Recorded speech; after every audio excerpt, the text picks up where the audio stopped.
خیلی خوب. و سوال دومشان این بود که از پیش نمازخوان گذشتن بارها بله، تاکید کرده ممکن بود به نیست حرف. از پیش نمازخوان گذاشتن بسیار گناهی کبیره هست. پیامبر صلی الله علیه و سلم میگه لو یعلم المار ما بین یدی المصلی ماذا علیه من الاثم.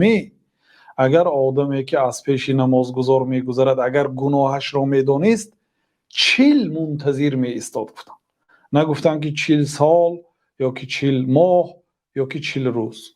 اگر 40 روز باشدم اگر گناهش میدانست 40 روز منتظر می ایستاد. ببینید گناهی روزه را خوردن نمیدانید چه کلان است، بنابراین 12 ساعت 18 ساعت طاقت میکنید. اگر اینم میدونید 18 ساعت یا 40 ساعت می ایستادید منتظرش که این نمازش خواند بعد از پیشش گذرم. این است به سبب جهل و نادانی انسان از پیش آدم میگذارد و گناه میگیرد. در مکان طاعت، در مکان عبادت، در مسجد ایستاده گناه میگیرد از سبب ندانستن علم، بیخبر بودن از شریعت.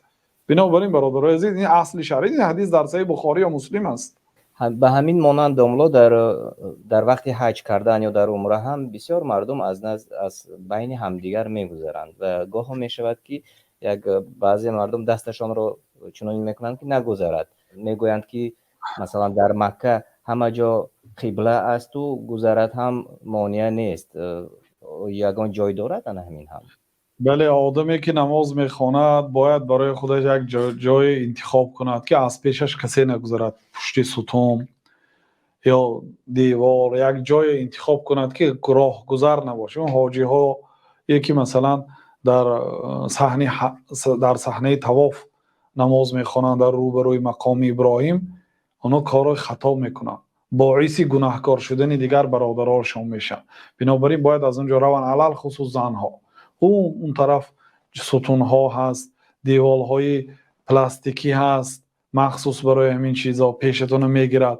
یک برج مسجد روید، آهسته در یک جای کم آدمتر نماز خوانید. بله، در پیش بعضی علما میگن که در مسجد حرام از پیش نماز خوان گذاشتن گناهش 100,000 مراتبه میگن. بعضی ها این مشقت است، احتیاط کردن مشقت، خیلی مشقت است. ما میتوانیم که ما 20 سال اینجا همونجا نماز میخوانیم نگذاشتیم از پیش مردم میستیم کمتر، یعنی که حرج نیست، این مشقت نیست. لا یکلف الله نفسا الا وسعها. الله تعالی فرمان نمیدهد مگر آن کاری که طاقت انسان برداشت دارد. طاقت انسان این کار برداشت دارد. کمتر صبر کنید. برای چی آمدید به اینجا؟ برای عبادت آمدید. صبر کنید، همین صبر هم عبادت است. اصلا ما باید نیست در راه نخواند. همه آدمی که در راه میخواند از شریعت بیخبر است، در عقلش کمک، یعنی که هست یک چیزی، یا آدمی به عقل این کارو نمیکنه. یگان عالم ندیدیم، یگان آدمی به عقل ندیدیم که در همین راهی مردم نماز خواند. مردم میدوند که از اینجا میگذرن، نمیدوند شریعت.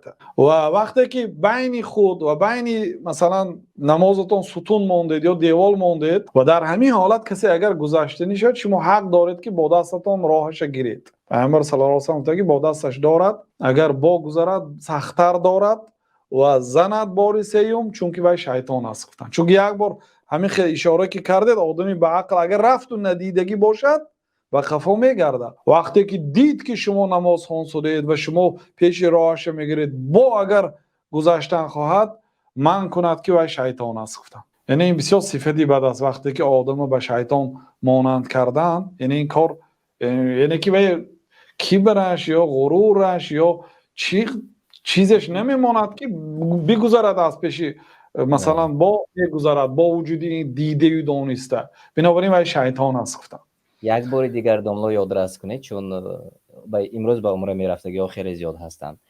خب گناهش گفتید، از علما چی گفتند؟ گناهش زیادتر از چیزی که یعنی که هر یک طاعت و عبادت 100,000 مراتب زیاد باشد، گناهش هم همین قدر گفتن. احتمال است همین خیلی و یگان دلیل شرعی نیست که در مکه گذشتن اجازت گفته باشد.